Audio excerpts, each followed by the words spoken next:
E aí pessoal, sejam bem-vindos a mais um conteúdo nesse canal literário, e hoje vamos falar sobre o livro A Divina Comédia, Inferno. Então, te segura na cadeira, pegue o seu fone de ouvido, e vamos para mais um resumo de livro. Título: A Divina Comédia, Inferno. Autor: Dante Alighieri. Editora: Principis. Páginas: 240. A Divina Comédia foi escrita por Dante Alighieri no início do século XIV e é considerada uma das maiores obras da literatura mundial. Originalmente chamada apenas de comédia, recebeu o adjetivo divina posteriormente por Giovanni Boccaccio. A obra é um poema épico dividido em 3 partes: Inferno, Purgatório e Paraíso. Dante narra sua jornada espiritual, guiado pelo poeta romano Virgílio, passando pelos círculos do inferno, subindo o purgatório e, finalmente, chegando ao paraíso. O poema é uma alegoria da busca pela redenção e pelo conhecimento divino. O inferno começa com Dante perdido em uma selva escura, um lugar que simboliza a confusão e o pecado. Ele tenta escapar, mas é impedido por 3 feras, uma pantera, um leão e uma loba, que representam diferentes tipos de pecado e obstáculos para sua jornada espiritual. Nesse momento de desespero, Virgílio, o grande poeta romano, aparece e se oferece para guiá-lo através do inferno e do purgatório, pois Beatriz, o amor idealizado de Dante, pediu sua ajuda.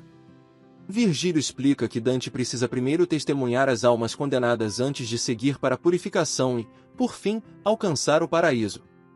Assim, eles iniciam a descida pelos 9 círculos do inferno, onde Dante presencia as punições dos pecadores e aprende sobre a justiça divina. O primeiro círculo do inferno é o limbo, um lugar sombrio e silencioso reservado para as almas que viveram antes do cristianismo ou que não foram batizadas. Essas almas não cometeram pecados graves, mas, por não terem recebido a graça divina, estão condenadas a vagar eternamente sem esperança de salvação. O limbo é um dos poucos lugares do inferno onde não há punição severa, apenas a eterna privação da presença divina. Esse conceito reflete a visão medieval sobre a necessidade da fé cristã para alcançar a salvação. Após atravessar o limbo, Dante e Virgílio chegam ao segundo círculo do inferno, onde estão os condenados pela luxúria. Aqui, as almas são arrastadas por ventos violentos e incessantes, simbolizando como foram levadas pelo desejo descontrolado em vida. Esse círculo marca um momento importante da jornada, pois Dante começa a sentir empatia pelos condenados, questionando a justiça divina. No terceiro círculo do inferno, Dante encontra os condenados pelo pecado da gula. Aqui, as almas são castigadas por uma chuva eterna de granizo, neve e lama, que as cobre e as mantém em um estado de sofrimento constante. Esse ambiente caótico simboliza o excesso e a degradação causados pelo desejo desenfreado por comida e bebida.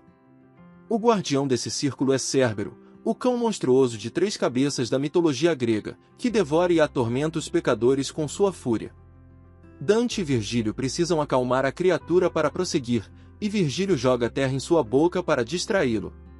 No quarto círculo do inferno, Dante encontra os condenados pelo pecado da ganância e avareza. Aqui estão aqueles que, em vida, acumularam riquezas de forma excessiva ou desperdiçaram seus bens sem responsabilidade. Os pecadores deste círculo são forçados a empurrar enormes pedras em círculos opostos, colidindo uns contra os outros repetidamente. Esse castigo simboliza a futilidade da obsessão pelo dinheiro e pelo desperdício. A luta eterna entre os avarentos e os pródigos reflete o desequilíbrio causado por suas atitudes em vida. O guardião deste círculo é Plutão, uma figura demoníaca que representa a riqueza e o submundo. Ele fala de forma incompreensível, reforçando a ideia de que a ganância corrompe até a linguagem e a razão. Dante observa que muitos dos condenados eram figuras importantes da igreja e da política, mostrando sua crítica à corrupção e ao abuso de poder. Essa parte da jornada reforça a ideia de que o apego excessivo ao materialismo leva à ruína. No quinto círculo do inferno, Dante encontra os condenados pelo pecado da ira. Aqui, as almas são divididas em 2 grupos. Aqueles que expressaram sua raiva de forma violenta. Eles lutam eternamente na superfície do rio Estige, atacando uns aos outros em um ciclo interminável de fúria. Aqueles que guardaram sua ira internamente. Eles estão submersos no rio, afogados em sua própria amargura, incapazes de falar ou se expressar. Esse círculo mostra como a ira pode consumir e destruir aqueles que não conseguem controlá-la. No sexto círculo do inferno, Dante encontra os condenados pelo pecado da heresia. Aqui estão aqueles que, em vida, negaram ou desafiaram os ensinamentos da fé cristã. Os hereges são punidos dentro de túmulos ardentes, onde permanecem presos para sempre. As chamas simbolizam a consequência de suas crenças errôneas e a separação definitiva da verdade divina.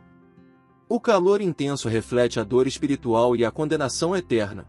No sétimo círculo do inferno, Dante encontra os condenados pelo pecado da violência. Aqui estão os assassinos, tiranos e saqueadores. Eles são punidos em um rio de sangue fervente, chamado Flegetonte, onde ficam submersos em diferentes profundidades, dependendo da gravidade de seus crimes. Os suicidas são transformados em árvores retorcidas, atormentadas por arpias que arrancam seus galhos, causando dor eterna. Os blasfemadores, sodomitas e agiotistas são condenados a vagar por um deserto ardente, onde chamas caem do céu como chuva. Os blasfemadores ficam deitados no chão, os sodomitas caminham sem descanso e os agiotas carregam bolsas pesadas com símbolos de suas famílias, representando sua obsessão pelo dinheiro. Este círculo mostra como Dante vê a violência como um pecado grave, que destrói tanto os outros quanto a si mesmo. No oitavo círculo do inferno, Dante encontra os pecadores da fraude, aqueles que enganaram os outros de maneira consciente e premeditada. Este círculo é chamado de Malebolge, que significa bolsões malignos, e é dividido em 10 fossos, cada um com uma punição específica para diferentes tipos de enganadores. Os sedutores são chicoteados por demônios enquanto marcham em fileiras. Os bajuladores afundam em um rio de excrementos, simbolizando suas palavras falsas e sujas. Os adivinhos têm suas cabeças viradas para trás, obrigados a caminhar sem ver o caminho à frente. Os corruptos estão mergulhados em um lago fervente de piche, vigiados por demônios que os atacam se tentarem emergir. Os hipócritas vestem mantos dourados por fora, mas pesados de chumbo por dentro, representando sua falsidade. Ladrões são perseguidos e transformados por serpentes, perdendo sua identidade repetidamente. Seminadores de discórdia são mutilados por demônios, refletindo o caos que espalharam em vida.